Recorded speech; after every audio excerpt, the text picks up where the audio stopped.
ይህ የኢትዮጵያ ቴሌቪዥን ነው።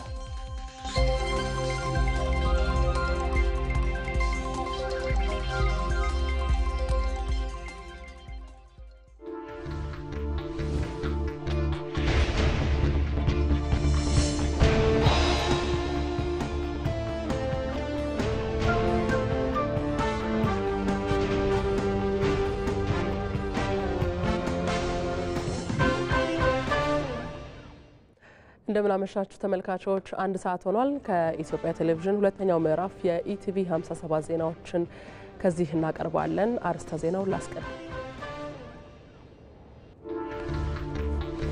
በኦዲት ስራዎች መነሻ ግልጸኝነትና ተጠያቂነትን ለማስፈን እየተሰራ መሆኑን የሕዝብ ተወካዮች ምክር ቤት ምክትል አፈ ጉባኤ ሎሚ በድኦ ገለጹ።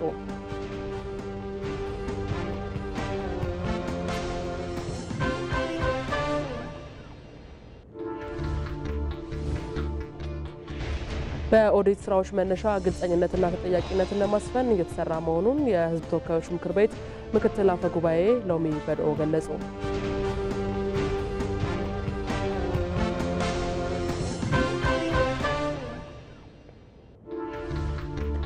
ከውጭ በዩክሬን ጥቃት አገልግሎቱ የተቋረጠው የክሪሚያ ድልድይ ዳግም አገልግሎት መስጠት ጀመረ።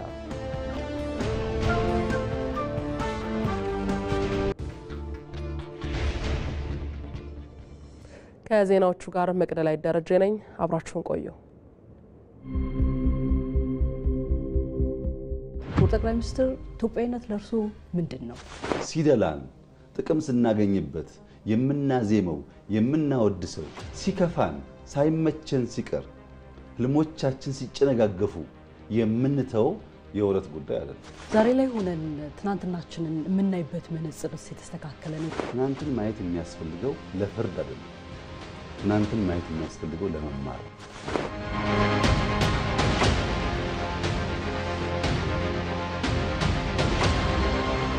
ዛሬ ላይ ሆነው ይህ እርምጃ ትክክል ነው የሚል ሀሳብ አለው። አንዳንዶች ከእጃችን ላይ የግል ምንዳ ጠበቁ። ያ የጠበቁትን ምንዳ ከእጃችን ሲያጡ አኮረፉ። ኑ ሲባሉ፣ ግቡ ሲባሉ፣ አብረን እንስራ ሲባሉ ኑ የተባልነው 4 ኪሎ ነው ብሎ ያሰቡ ሰዎች ሳቱ። ይህ ብዙም የተለመደ አይደለም። በመሪ ደረጃ የሚደረጉ ክትሎች ሲያገኙና ይህን ለምንድን ነው የሚያደርጉት? አድካሚ ነው፣ ግን በጣም ደስተኛ ነኝ። ጀምሬ ያልጨረስኩት ነው።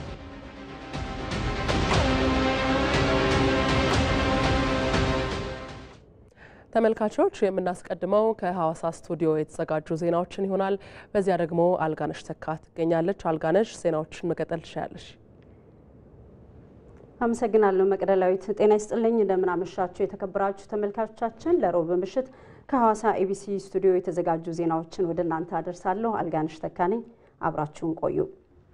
በሐዋሳ ከተማ በሁለተኛው ዙር የኮሪደር ልማት ስራ የ11.5 ኪሎ ሜትር የመንገድ ስራ እየተከናወነ መሆኑ ተገለጸ። የሁለተኛ ዙር የኮሪደር ልማት ስራ የእግረኛ መንገድ፣ የአረንጓዴ ልማት፣ የብስክሌት መንገድና ሌሎች ልማቶችን በውስጡ የያዘ መሆኑንም የከተማ አስተዳደሩ ከተማ ልማትና ኮንስትራክሽን መምሪያ አስታውቋል። የኮሪደር ልማት ስራው የ6 ወራት የኮንትራት ጊዜ የተያዘለት ሲሆን አሁን ላይ የአስፋልት ንጣፍ ደረጃ ላይ መድረሱም ነው የተገለጸው። በሐዋሳ ከተማ የመጀመሪያው ዙር የተለያዩ መሰረተ ልማቶችን አሟልቶ የያዘ የ2.4 ኪሎ ሜትር የኮሪደር ልማት ስራ ለአገልግሎት ክፍት መሆኑም የሚታወስ ነው። ዘገባው የሪፖርተራችን አስረሳው ወገሼ ነው። ተመልካቾቻችን እዚህ ጉዳይ ላይ ነው የምንቆየው። በዚህ ጉዳይ ላይ ተጨማሪ ማብራሪያ እንዲሰጡን እንግዳ ጋብዘናል። እንግዳችን አቶ መኩሪያ ማርሻ ይባላሉ። የሐዋሳ ከተማ አስተዳደር ከንቲባ ናቸው። አቶ መኩሪያ ስለመጡ እናመሰግናለን። አመሰግናለሁ። መልካም። እስቲ ወደ መጀመሪያ ጥያቄ ልሻገርና ቀደም ሲል እኔም ለመግለጽ እንደሞከርኩት በሐዋሳ ከተማ በመጀመሪያ ዙር የኮሪደር ልማት ስራዎች ተጠናቀው ለአገልግሎት ክፍት ሆኗልና እስቲ አገልግሎቶቹን እንዴት እንግለጻቸው? የትራፊክ ፍሰቱን ከማሳለጥና ሌሎች አገልግሎቶችን አያይዘው እስቲ እንገሩ። መልካም። በሐዋሳ ከተማ የኮሪደር ስራው የተሰራው አዲስ አበባን ተከትሎ በቀዳሚነት ተጀምሮ የተጠናቀቀና ሲጠናቀቅም የሀገራችን ጠቅላይ ሚኒስትርን በተገኙበት ለአገልግሎት ክፍት መደረጉ የሚታወስ ነው። እንግዲህ ሐዋሳ በሀገራችን ካሉ ከተሞች ግንባር ቀደምና ለነዋሪዎቿ ምቹ የሆነች አረንጓዴና ውብ በጽዳትም የምትታወቅ ከተማ ናትና ይህንን ባህል የማሳደግ በአሁኑ ጊዜ የመጣው የኮሪደር ልማቱ እጅግ በጣም በህዝቡም ዘንድ ቅቡልነትን ያተረፈ ሆኖ የተገኘው በመጀመሪያው ዙርም በተሰራው ስራ ያንን አካባቢ ከዚህ ቀደም ከነበረው ገጽታ የቀየረ ለቱሪዝምም ምቹ ሁኔታን የፈጠረ በኢንቨስትመንትም ለኢኮኖሚያዊ ተጠቃሚነትም በሚገባ ያጎላ ሆኖ ነው የተገኘውና ከዚህ አንፃር ህብረተሰቡም በተሳትፎም ረገድ ያሳየውን በመልካምነት ያየንበት ሁኔታ ነው የተስተዋለው። ከዚህ ረገድ የመጀመሪያው ዙር ስንሰራ በዛ ያገኘነውን ጥንካሬ ይዘን ወደ ሁለተኛው ዙር ተሸጋግረን ነው የሰራነውና በአጠቃላይ በመጀመሪያ ዙር ሰፋፊ የእግረኛ መንገዶችን፣ የሳይክል መንገዶችን፣ የህፃናት መጫወቻና በአጠቃላይ የህዝብ ሽንት ቤቶችን አካቶ የተቀናጀ ስራ የተሰራበትም የከተማችንን ገጽታ መቀየር የቻለ ፕሮጀክት ሆኖ ነው የተጠናቀቀው። በዚህም ህብረተሰቡ በአጠቃላይ ነዋሪዎችም ደስተኞች መሆናቸውን በየጊዜው ሲገልጹ እናያለን። ያ አካባቢ በተለይ በምሽት የተለየ ድባብ ነው የፈጠረው። ከዚህ አኳያ የትኛውም በዛ አካባቢ ጎራ ብሎ ማየት የሚችል ማህበረሰብ ማየት የሚችልና የሚደነቅ ስራ የተሰራበት ሆኖ ነው የተገኘው የሚለውን ነው ማነሳው። መልካም አቶ መኩሪያ፣ አሁን ደግሞ በሁለተኛው ዙር እዚህ ሐዋሳ ከተማ ላይ ስራው እየተከናወነ እንደሚገኝ ይታወቃልና እስቲ በሁለተኛ ዙር የኮሪደር ልማት ስራው ምን ደረጃ ላይ ነው የሚገኘው? ከበፊቱ የተለየ ነገር እስቲ ካለው አፈጻጸምም ሊሆን ይችላል፣ እስቲ እሱን ይንገሩ። አመሰግናለሁ። እንግዲህ የኮሪደር ልማት በተለይ በከተሞች የከተሞች ትንሳኤ ጊዜ ነው ብሎ መውሰድ ይቻላል። አሁን ላይ አገራችን በመንግስት ደረጃ የተለየ ትኩረት ተሰጥቶት ከ65 በላይ ከተሞች ተመጣጣኝነት ያለው የከተማ እድገትን እሳቤ ታሳቢ ተደርጎ እየተሰራበት ነው የሚገኘው። ከዚህ አኳያ ሐዋሳ ላይ የነበረውን ጸጋና መነሻ በማድረግ ሰፋፊ ስራዎችን እየሰራን እንገኛለን። አሁን ላይ እየተሰራ ያለው 11.2 ኪሎ ሜትር ሙሉ አስፋልት ስራውን የያዘ ነው። ኮሪደር ተብሎ አካባቢውን የማሳመር ብቻ ሳይሆን ሙሉ የአስፋልት ስራ ያለው መሆኑ እጅግ በጣም ለየት ያደርገዋል። ከዚህም ተነስቶ በ50 ሜትር ስፋት በአንድ መስመር 4 መኪና በአንድ የሚያሳልፍ በተቃራኒ 4 መኪና 8 መኪና በአንድ ማሳለፍ የሚችል ሚዲያን 2 ሜትር ያለውና ከ5 ሜትር በላይ በግራና በቀኝ የእግረኛ መንገድ የሳይክል መንገድንም አንድ ላይ አካቶ እየተሰራ ያለ ስራ ነው። ይሄ ኮሪደር ብቻውን ሳይሆን ለትውልድ የሚሆን ፕሮጀክት ነው እየተሰራ ያለው።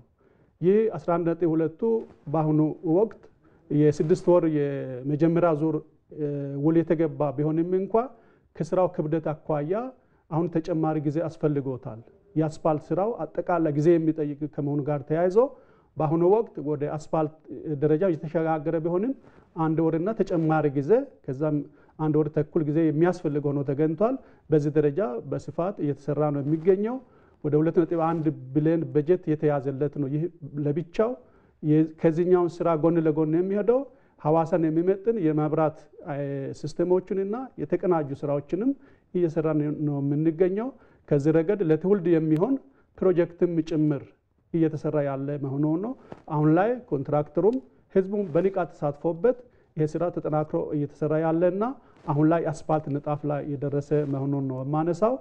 ከዚህም ባሻገር የኮሪደር ስራውን በአጭር ጊዜ ወደ ሁሉም ቦታ ለማድረስ የከተማ ስታንዳርድ በማውጣት በሁሉም ከተማ አካባቢ ስታንዳርድ ወጥቶለት የቀለም የመብራትና የተለያዩ የአርባን ዲዛይን ወጥቶለት እየሰራን ስለምንገኝ በሁሉም ቦታ ተቀራራብነት ያለው የኮሪደር ስራውን ታሳቢ በማድረግ በእጅጉ እየሰራን የምንገኝ መሆኑን ነው የማነሳው። መልካም። አቶ መኩሪያ ማርሻዬ የሐዋሳ ከተማ አስተዳደር ከንቲባ እዚህ ሐዋሳ ኢቢሲ ስቱዲዮ መጥተው ለሰጡ ማብራሪያ አመሰግናለሁ። መልካም ምሽት ይሁንልዎት። እሺ፣ እኔም በጣም አመሰግናለሁ። መልካም ተመልካቾቻችን፣ ዜናዎቻችን አሁንም ይቀጥላሉ። በከምባታ ዞን የደጋ ቀዲዳ ቀበሌ አርሶ አደሮች ዝርያቸው በተሻሻሉ የወተት ላሞች ተጠቃሚ የሆኑ መምጣታቸውን ተናግሯል። በአካባቢው ለእርሻ የሚሆን መሬት ጥበት መኖሩ አርሶ አደሩን በአነስተኛ ቦታ የተሻለ ምርት በሚሰጡ የግብርና ልማት ስራዎች ላይ እንዲያተኩር እንዳደረገውም ነው የተገለጸው። አሁን የቀበሌው አርሶ አደሮች ወተት ብቻ ሳይሆን የተሻሻሉ የጊደር ዝርያዎችንም ለተለያዩ አካባቢዎች በማቅረብ ላይ ነው የሚገኙት። ሚካኤል ገዙ በዚህ ጉዳይ ላይ ዝርዝር አዘጋጅቷል። ደጋ ቀዲዳ ቀበሌ እያንዳንዱ አርሶ አደር የተሻሻሉ የወተት ላሞችን የሚያረባ ሲሆን ቀበሌው ከፍተኛ የወተት ምርት የሚገኝበት ነው። አርሶ አደር ታሪኩ ካጢሶ የዚህ ቀበሌ ነዋሪ ሲሆኑ ከስደት መልስ በጀመሩት የከብት እርባታ ጥሩ ውጤት አግኝተውበታል። ያው እንደምታዩት ሆልስቴንና ጀርሲ ናቸው የምንጠቀማቸው። በቀን አንዷ 14 ሊትር ትሰጣለች። ከፍተኛው 32 ሊትር ነው የሚሰጠው። እና ምድር አመጋገብ ነው። አመጋገብ ደግሞ ብዙ አይነት የሳር ዝርያዎች አሉ። አሁን ለምሳሌ ይሄ ሳር ዴሾ ነው የሚባለው። ኤሌፋንት ግራስ አለ፣ አልፋ አለ፣ ሮዴሶች አሉ፣ ጓቲማላ አለ፣ ብዙ አይነት ዝርያዎች አሉ። እነዛ እንግዲህ በማቀናጀት ያን እየሰጠን ያው የፋብሪካ ውጤቶችም አሉ። ምጥን እናበላለን፣ ፋጉሎ አለ። ያን እያቀለቅን በደንብ እንመገባቸዋለን። እንክብካቤ አለ። ከዚህ የተነሳ ብዙ ወተት ምርታማነትን እናገኛለን። ሌላኛዋ የቀበሌው አርሶ አደር አማረች ከፈለ ሁለት የተሻሻሉ የወተት ላሞች ያሏቸው ሲሆን ከነሱ የሚያገኙት የወተት ምርት መተዳደሪያቸው ስለመሆኑ ይናገራሉ። ያው ቤትም የሰራሁት በእነዚህ በከብቶች ብቻ ነው። ልጆችንም ደግሞ የምናስተምራቸው በነዛ ነው ማለት ነው። የቀበሌዋ እንስሳት አርቢዎች ካሏቸው የወተት ላሞች 98 በመቶ የሚሆኑት የተሻሻሉ ዝርያዎች ሲሆኑ አሁን ወተት ብቻ ሳይሆን የተሻሻሉ የጊደር ዝርያዎችን ለተለያዩ አካባቢዎች በማቅረብ ላይ ይገኛሉ። የተሻሻለ ዝርያ ከኛ አልፎ ሌሎች ሰዎችም እንትያል ነው። እያንዳንዱ ቤት ደግሞ የተሻሻለ ዝርያ ነው ያለው። ያው እንደምታው ጀርሲ ነው ሆልስቴን ነው ሰው የሚጠቀመውም ያን ነው። ባለፉት ዓመታት በክልሉ የወተት ምርታማነትን ለማሻሻል በተከናወኑ ስራዎች ከገጠር እስከ ከተማ ከፍተኛ ውጤት መገኘቱን የማዕከላዊ ኢትዮጵያ ክልል ግብርና ቢሮ ምክትልና የእንስሳትና ዓሳ ሀብት ልማት ዘርፍ ኃላፊ እያሱ ተረፈ ገልጸዋል። ለማት ትሩፋቱን ስንጀምር 321 ሚሊዮን ነበር የሚመረተው በዚህ በአመት። አሁን ኦልሞስት ወደ 620 ሚሊዮን በላይ ያደረስንበት ሁኔታ አለ። ይሄ ከይጥፍ በላይ ነው። በክልሉ እየጨመረ የመጣውን የወተት ምርት ተከትሎ 8 አነስተኛና መካከለኛ የወተት ማቀነባበሪያ ኢንዱስትሪዎች የወተት ምርትን አሽገው ለገበያ ማቅረብ ስራ መጀመራቸውን አመልክተዋል። በዚህ 2 አመት ውስጥ ማለት ነው። አምና ነው የተጀመረው። 8 የወተት ማቀነባበሪያዎች፣ 6 አነስተኛና 2 መካከለኛ የወተት ማቀነባበሪያዎች በእነዚህ አርሶ አደር ወተት በሚያመርቱ አርሶ አደሮች ወተት ተመርቶ ወተት አሽገው አቀነባብሮ የመሸጥ ደረጃ የደረሱበት አግባብ አለና ይሄ በስፋት እየተሰራ ያለበት ሁኔታ አለ። ስርዓተ ምግብን በማሻሻል በአካል ዳበረና በአእምሮ የበለጸገ ትውልድ ለመገንባት እንደሚያስችል ይታመናል። ለህዳሴው ግድብ ግንባታ ከራሳቸው አልፈው ሌሎች አካባቢያቸው አርሶ አደሮችና እድሮችን በማስተባበር ባለፉት ዓመታት ድጋፍ ሲያደርጉ ስለነበሩ አንድ አርሶ አደር እንነግራቸዋለን። ሪፖርተራችን ሚካኤል ገዙ ነው በማዕከላዊ ኢትዮጵያ ክልል ሀላባ ዞን ተገኝቶ ከአርሶ አደሩ ጋር ቆይታ ያደረገው። አብረን እንከታተለው። ታላቁ የኢትዮጵያ ህዳሴ ግድብ ግንባታ ከተጀመረ ጊዜ አንስቶ ኢትዮጵያውያን በተለያየ መንገድ ተሳትፎ ሲያደርጉ ቆይተዋል። አርሶ አደሩ፣ አርብቶ አደሩና የከተማ ነዋሪው በተባበረ ክንድ ግድቡን ከጫፍ ለማድረስ አሻራቸውን አኑረዋል። ዛሬ በማዕከላዊ ኢትዮጵያ ክልል ሀላባ ዞን ከቁሊቶ ከተማ አቅራቢያ ላይ በሚገኘው ጮሮቆ መንደር ተገኝተን ላለፉት ዓመታት ለህዳሴው ግድብ ከራሳቸው ጀምሮ ሌሎችን በማስተባበር ድጋፍ ሲያደርጉ ከነበሩ አርሶ አደር ዘኪዩ ሳሊያ መንደር ዘልቀናል። አብራችሁን ቆዩ።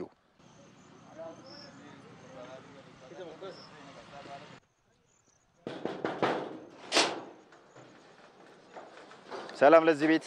ሰላም ጤና ይስጥልኝ። እንዴት ነው? እንኳን ደህና ቆያችሁ። እንኳን ደህና መጣችሁ። በጣም እናመሰግናለን። የግብርና ስራ እንዴት ነው? ግብርና ስራ አሪፍ ነው። ያው እንደምታዩ ጥምር ግብርና ነው የምንሰራው። ግብርና ስራ እርባታ፣ ሌላ እህል እና አትክልት፣ ፍራፍሬ፣ ሙዝ፣ ለሳሌጅም ለእንትንም በቆሎም ዘርተናል። ደሾ ሳርም ተክለናል። እንግዲህ እርባታ ጋር አያይዘን ማለት ነው። ባለፉት ዓመታት እንግዲህ ከራሱ አልፈው ሌሎች አካባቢ ሰዎችን በማስተባበር ጭምር ለህዳሴው ግድብ ድጋፍ ሲያደርጉ ቆይተዋል። ተሳትፎ እንዴት ነበር? እንግዲህ እኔ የመጀመሪያ ዙር ቦንድ አልነበረ። መጀመሪያ ዙር ከቦንዱ ቀደም ሲል 10,000 ብር ነው እንትን አልኩኝ ሲጀመር ያኔ። ከዛ በኋላ 50,000 ብር በቦንዱ ጊዜ እንደገና 25,000 ብር እንደገና በልጆቼ ስም ቦንድ የገዛው። በዛው ልክ ብቻዬን አይደለም። እኔ ሲገዛ ማህበራቶችን አስተባብራለሁ። ብዙ ማህበራዊ ሴቶች ማህበር አለ፣ ወጣቶች ማህበር አለ፣ አሸዋ ማህበር አለ፣ ድንጋይ ማህበር አለ እና እያንዳንዱ አርሶ አደርም ቦንድ አስገዝቻለሁ። አቅም አላቸው አርሶ አደሮችም ቦንድ አስገዝቻለሁ እና ብዙ ማህበራቶች ቦንድ ገዝተዋል። ግን በእድር ሁሉ 5 እድር እንደ ቀበሌው ነበር። 5ቱም እድር ቦንድ ገዝተዋል። ከአመታት በኋላ እንግዲህ የታላቁ ህዳሴ ግድብ ግንባታ ወደ መጠናቀቁ ተቃርቧል። ይሄን ሲሰሙ ምን ስሜት ፈጠረቦት? ጀምረን ራሳችን ስለጨረስ ነው የሚቀጥለውንም በዛው ተስፋ ልክ ያለንን ነገር ወደ ያላ ወደፊት እየወጣን እንደምንጨርስ በጣም ደስተኛ ሆኛለሁ። ለሚቀጥለው ደግሞ ይሄ ህዳሴ ግድብ እኛው ጀምረን እኛው መጨረሳችን ለሚቀጥለው ፕሮጀክት በጣም ያበረታታ ይሆናልና ጥሩ መነሳሻም ጭምር ነው። በኢትዮጵያውያን የተባበረ ክንድ ከፍጻሜ የደረሰው ታላቁ የኢትዮጵያ ህዳሴ ግድብ የኃይል አቅርቦትን በማሻሻል ለኢኮኖሚው ሊኖር የሚችለውን አስተዋጽኦ እንዴት ይገነዘቡታል? እንግዲህ በዚህ ሰዓት ላይ ሁሉም ነገር ያለ ማብራት የሚሆን ነገር የለም። ለዛ ለእርሻ ጭምር አሁን ማብራት እያስፈለገን ነው። ቴክኖሎጂው በየጊዜ በተለይ ከለውጡ በኋላ ያሉ ለውጦች የመጡ እድገቶች ለዚህ እንትን በጣም አስፈላጊ ናቸው። ህዳሴ ግድቡ ደግሞ በዛው ልክ ለእድገታችን አሁን ማብራት ችግር እንደ ድሮ አናይም። በማብራት ዙሪያ ብትል በፊት ማብራት በየጊዜ መቆራረጥ ችግር ነበር። ህዳሴ ግድቡ አሁን በዚህ ሰዓት ላይ እንጂ ብዙውን ጊዜ ኃይል እጥረት ምናምን አናይም። በጣም አመሰግናለሁ ነበረን ቆይታ። እንግዲህ ተመልካቾቻችን በዚህ በማዕከላዊ ኢትዮጵያ ክልል በሃላባ ዞን ጮሮቆ አካባቢ ተገኝተን ከአርሶ አደር ዘኪዩ ሳሊያ ጋር የነበረን ቆይታ የስካውን ይመስል ነበር። ለኢትዮጵያ ቴሌቪዥን ለተጠናቀረው ዘገባ ሚካኤል ገዙ ሃላባ ቁሊቶ። የተከበራችሁ ተመልካቾቻችን ከሐዋሳ ኢቢሲ ስቱዲዮ ለኢቲቪ 57 ለምዕራፍ 2 ያዝናቸው ዜናዎች እነዚህን ይመስላሉ። ከዜናዎቹ ጋር አልጋነሽ ተካ ነበርኩ። የኢቲቪ 57 ዜናዎቻችን አሁን ይቀጥላሉ። መቅደላዊት ወደ አንቺ መልሻለሁ። አመሰግናለሁ አልጋነሽ። መልካም ምሽት።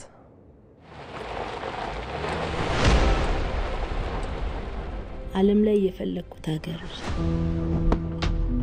የፈለኩት ከተማ መኖር ስችል ምን ይዘጋሻል? ምንድነው የሆንሽው? ሰዴ ከተማ ላይ ተጣብቄ የቀረሁት የምነግርህ ነገር አለ። ለህልሜ ስል ነው። የኛ ዕቅድ እኮ አፋፉ በያፋፉ የቆለልሽው ኃጢአት ስላልሸተተ ነው ንጹህ የመሰለሽ።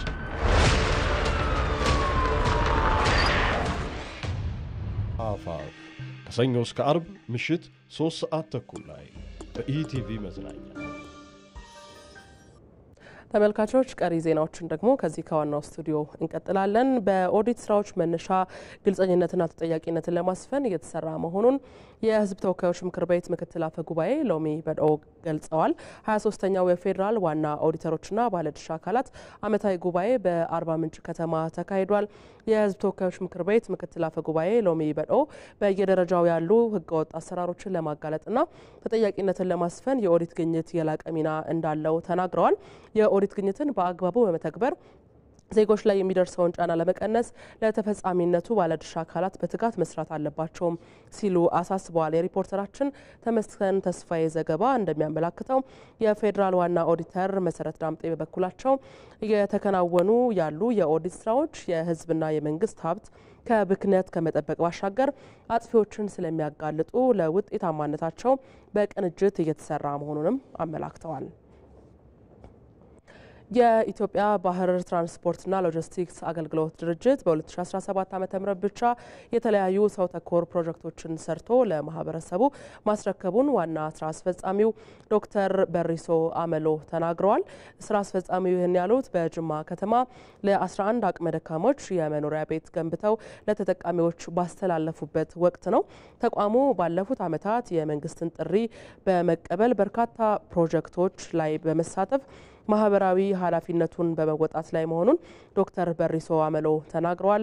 እንደ ሪፖርተራችን ራሄል አብደላ ዘገባ በጅማ ከተማ ካስገነቧቸው የአቅመ ደካሞች አዳዲስ ቤቶችን ጨምሮ ከከተማ ራቅ ባሉ አካባቢዎች የትምህርት ቤት ግንባታ እያደረጉ ስለመሆኑ ገልጸዋል።